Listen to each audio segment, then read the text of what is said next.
Es increíble, llama mucho la atención, digo increíble por utilizar una frase de asombro, de qué manera toda la prensa en Venezuela, así como la prensa internacional, se hace eco del proceso político relacionado con la investidura de Pedro Sánchez, con el apoyo de los separatistas, con sus 179 votos a favor, 3 más que la mayoría absoluta, y la serie de pasos que se han venido dando dentro del Congreso.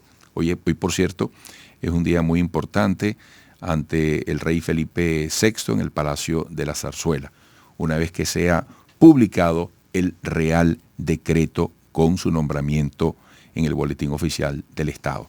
Nos vamos a España vía Zoom con Carmen Beatriz Fernández, socia fundadora de la Organización de Consultores Políticos Latinoamericanos OCPLA, con maestría en campañas electorales, dirige @datastrategia,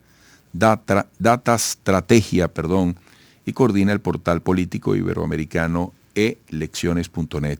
Carmen Beatriz, gracias por atendernos. Un placer. Muchas gracias a ustedes, Eduardo, como siempre. Muy contenta de estar aquí. Bueno, tú que estás en Madrid, ¿cómo se vive este proceso tan polémico, tan cargado de tensiones? Sí, ha sido efectivamente un proceso muy tirante. Yo creo que el lenguaje político se ha degradado bastante. Ha apuntado, digamos, a la crispación como parte del lenguaje y creo que eso pues no es saludable, ¿no? Sin embargo, hay que decir que eso es desde la perspectiva de la agenda de los actores políticos. Desde la perspectiva de la gente yo lo veo mucho más calmado, digamos, y el lenguaje de calle es mucho más tranquilo y pacífico que el lenguaje de las tribunas políticas, ¿no? Y creo que esa es una acotación importante que debe hacerse, ¿no? ¿Cómo colocarías tú en el horizonte el futuro de Pedro Sánchez en este nuevo ciclo de responsabilidades luego de los acuerdos con los separatistas? Bueno, fíjate, es primera vez que en la historia democrática de España, todavía en la joven historia democrática de España, se hace presidente el cabeza de lista o el líder que no gana las elecciones, ¿no?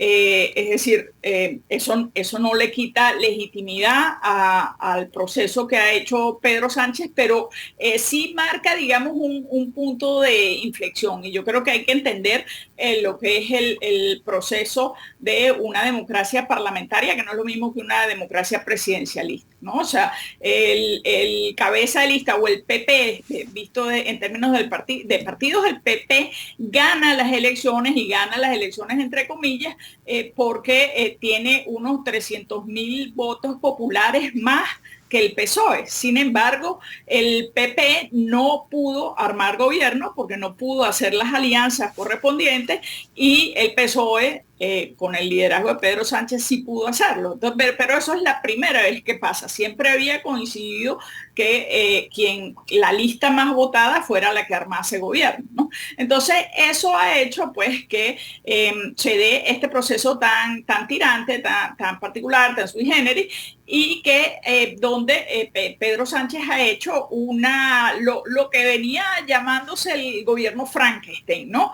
El gobierno Frankenstein es un gobierno donde se hace una sumatoria de votos parlamentarios de actores políticos que enarbolan muy distintas causas, ¿no? Entonces, prácticamente toda la totalidad de los actores políticos en el Parlamento, con la única excepción del PP y Vox y un parlamentario de Navarra, han votado a favor de la investidura de Pedro Sánchez. Pero eso a Pedro Sánchez le ha costado un proceso de negociación donde su reputación pues ha sido puesta en entredicha. Entonces esa sumatoria de factores muy distintos, actores políticos muy disímiles que hacen ese gobierno Frankenstein, también hacen un gobierno que es más frágil, pues, ¿no? O sea, son unas alianzas en cierto sentido contra natura que pueden, que son frágiles y que pueden